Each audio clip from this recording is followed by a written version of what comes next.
কিয়ামতের দিন আল্লাহর দরবারে কেউ কথা বলতে পারবে না আল্লাহর নির্দেশ ছাড়া। নবী করিম সাল্লাল্লাহু আলাইহি সাল্লামকে সাহাবায়ে কেরাম জিজ্ঞেস করেছেন, হে রাসূল, আপনার আব্বা এবং আম্মার অবস্থা কি হবে? নবী করিম সাল্লাল্লাহু আলাইহি সাল্লাম কেঁদে ফেলেছেন, সাফ বলেছেন, আমি তাদের কোনো উপকারে আসব না।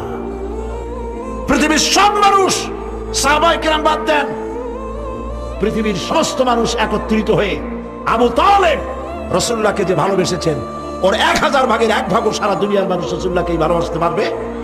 পারবে? নিজের ছেলে আলীকে, আলী রাদিয়াল্লাহু তাআলা আনহুকে আলাদা বিছানায় শোয়াইয়া, ছোট্ট মানুষ হযরত আলী আলাদা জায়গায় রাখিয়া মুহাম্মদুর রাসূলুল্লাহ সাল্লাল্লাহু আলাইহি সাল্লাম এতিম মানুষ তার কলিজার সাথে বুকের মধ্যে আশ্রয় দিয়ে আগলে রেখেছেন বুক পড়ে। সেই আবু তালেব মৃত্যুর সময় নবী করিম সাল্লাল্লাহু আলাইহি সাল্লাম বলেছিলেন, চাচা একটি বার আমার কানে তাওহীদের কালেমা শোনায় দেন। আবু তালেব, তার কিসমতে ছিল না কালেমা। মরে যাওয়ার পর একজন সাহাবী বলেছিলেন, ইয়া রাসূলুল্লাহ,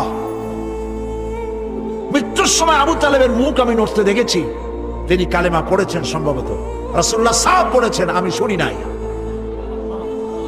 এত ভালোবাসার পরেও হাদিস শরীফে এসেছে আবু তালেব জাহান্নামে যাবে। কোথায় যাবে? জাহান্নামে। সবচাইতে কম আযাব হবে কার? আবু তালেবের। কম আযাবটা কি? হাদিস শরীফে এসেছে কম আযাব হলো জাহান্নামের আগুন দিয়ে এক জোড়া জুতা তৈরি করে আবু তালেবের পায়ে